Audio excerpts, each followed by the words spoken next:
दोस्तों आज हमने लेबॉर्ट्री वाली गाड़ी के ऊपर बात करनी है। इसकी प्राइस क्यों कम होती है, क्यों सस्ती होती है, इसको इस्तेमाल करना चाहिए या नहीं करना चाहिए, या कौन लोग उसको ख़रीद के उन लोगों के लिए फ़ायदा है या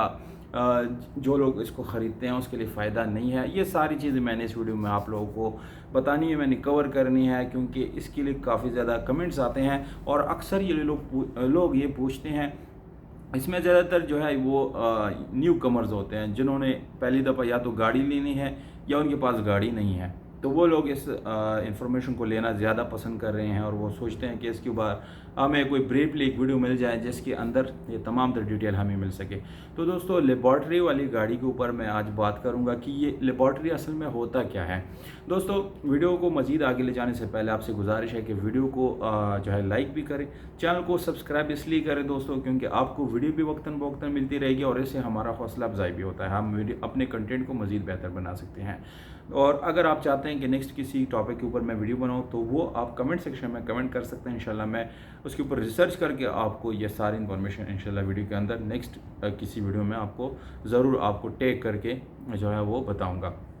तो दोस्तों सबसे पहले हम ये चीज़ डिस्कस करेंगे कि असल में लेबॉर्ट्री वाली गाड़ी है क्या चीज़ और ये क्यों हो जाती हैं लेबॉर्ट्री। क्योंकि नॉर्मल जब गाड़ियाँ आप ख़रीदते हैं या मार्केट में जो गाड़ियाँ अवेलेबल है वो उसको कोई भी लेबॉर्ट्री नहीं बोलता। तो दोस्तों ये लेबॉर्ट्री क्यों हो जाती हैं? लेबॉर्ट्री उस वक्त हो जाती हैं दोस्तों जब सपोज़ कोई भी एक आदमी गाड़ी जो है वो यूज़ करता है, चलाता है और वो किसी गवर्नमेंट ऑफिशल्स जो नाका होता है या किसी पुलिस के पास जो है वो चेक पोस्ट जो होता है या कहीं भी उसको चेक किया जाता है ऑफिशल्स की तरफ से। तो अगर वो उसके ऊपर जो है अगर शक पड़ जाता है कि खुदा न खास्ता ये गाड़ी जो है 2 नंबर है, टिम्पर्ड है या उसमें कोई प्रॉब्लम है, तो उस सूरत में जो ऑफिशियल्स है वो क्या करते हैं कि वो गाड़ी को जो है उसको उस टाइम के लिए कुछ टाइम के लिए लेके ज़ब्त करते हैं और उसकी लेबॉर्ट्री अरेंज करते हैं। दोस्तों उस लेबॉर्ट्री में क्या किया जाता है कि उसके जो चेसिस नंबर होते हैं, उसके जो नंबर्स वगैरह होते हैं, उसको एक ख़ास तरह के केमिकल्स उसके ऊपर डाल के उस चेक किया जाता है कि आया इसकी जो ये चेसिस नंबर है ये टेम्पर्ड है या इसको चेंज किया गया है। क्योंकि पाकिस्तान में ये चीज़ें बहुत नॉर्मल होती हैं, लोग उसको टेम्पर कर देते हैं, चेंज करते हैं और इसके लिए कोई ज़्यादा मेहनत भी नहीं करनी पड़ती। क्योंकि दोस्तों सिंपल सी कुछ नंबर्स होते हैं, वो आप जो है किसी हीट गन से या किसी वेट वगैरह से रिमूव करके उसके ऊपर दोबारा से एक प्लेट लगा के वही नंबर जो आपको चाहिए होता है वो उसके ऊपर लगा के आप उसको यूज़ करते हैं। पर हमारे जो ऑफिसर्स होते हैं वो काफ़ी इस चीज़ में महारत रखते हैं और उनको पता होता है कि कौन सी गाड़ी लेबॉर्ट्री करने के काबिल है या नहीं है।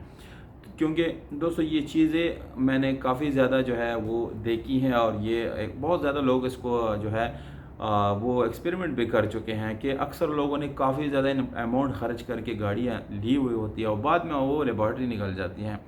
तो वो क्या होता है दोस्तों कि उसके अंदर उन्होंने एक टेम्पर्ड नंबर लगाया होता है किसी दूसरी गाड़ी की नंबर या 2 नंबर गाड़ियों के जो चेसिस नंबर वहाँ पर उन्होंने वो जो है प्रिंट किया हुआ होता है और वो गाड़ी वो पेंट करके यूज़ कर रहे होते हैं। तो ये इस तरह नहीं है कि दोस्तों कि हर गाड़ी ही लेबॉर्ट्री गाड़ी होती है और वो जो है 2 नंबर ही निकलती है, बल्कि कुछ सही गाड़ियाँ होती हैं जो बिल्कुल 100% ओरिजिनल भी होती हैं और फिर भी उसको लेबॉर्ट्री किया जाता है। तो अब दोस्तों मैं उन गाड़ियों की बात करूँगा जो सही गाड़ियाँ हैं और वो जो है लेबॉर्ट्री होने के बाद भी वो बिल्कुल ठीक ठाक गाड़ियाँ निकलती हैं, तो वो लेबॉर्ट्री गाड़ियाँ हम उसको कहते हैं। और उसके डॉक्यूमेंट उसकी हर तरह की चीज़ जो है वो बिल्कुल वैसी ही है जैसे कि नॉर्मल गाड़ी की होती हैं। अब दोस्तों लोग उसको पसंद क्यों नहीं करते, यानी उसकी प्राइस क्यों कम होती है मार्केट में। दोस्तों तो ये एक ये जो पाकिस्तान में गाड़ियों के डीलर्स हैं उनसे मैं माज़रत चाहता हूँ दोस्तों,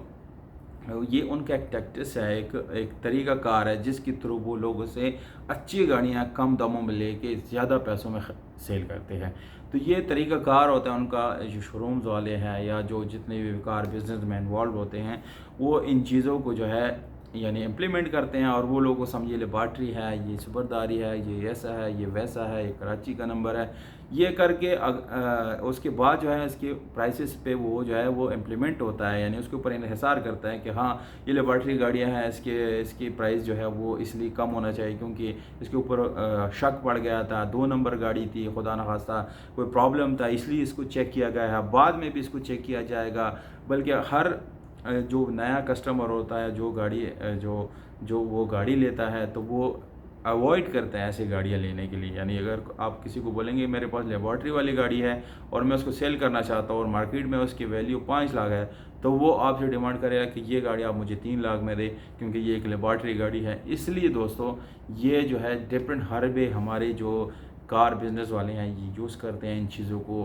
ताकि वो सस्ती गाड़ियाँ ले आवाम से और फिर महंगी उसको सेल करें। तो लेबॉर्ट्री असल में कोई इतनी बड़ी इशू नहीं है। लेबॉर्ट्री का मतलब है कि आपकी गाड़ी 100% वेरीफाई होने के बाद आपको मिल जाती हैं। तो मैं तो चाहता हूँ कि हमारी गाड़ी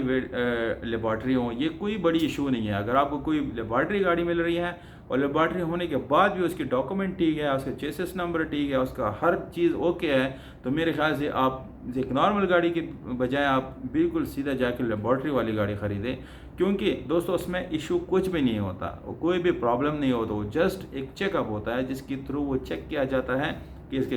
डॉक्यूमेंट, इसकी गाड़ी के चेसिस, उसकी हर चीज़ जो है वो A1 है और बिल्कुल ओके हैं हुकूमत की तरफ से भी, और कागज़ हर तरह से ये ओके है। तो मेरे ख्याल से ये कोई इतनी बड़ी इशू नहीं है। अगर आप इसके डॉक्यूमेंट वगैरह वेरीफाई करें, अपने तौर पे जाके चेक करें रजिस्ट्रेशन डिपार्टमेंट ऐसे, और इसकी लेबॉर्ट्री होने की भी एक सर्टिफिकेट मिलती है, आप वो भी हासिल करें, तो मेरे ख्याल से ये एक बिल्कुल परफेक्ट गाड़ी होती है, इसमें कोई इशू नहीं होता। बहरहाल आपको मार्केट में 2-2.5 लाख रुपये वो सस्ता मिलता है। उम्मीद करता हूँ आपको वीडियो अच्छी लगी होगी। वीडियो अगर आपको अच्छी लगी, वीडियो को लाइक, चैनल को सब्सक्राइब ज़रूर करें और दोस्तों के साथ भी वीडियो शेयर करें। बहुत शुक्रिया, अपना ख्याल रखिएगा।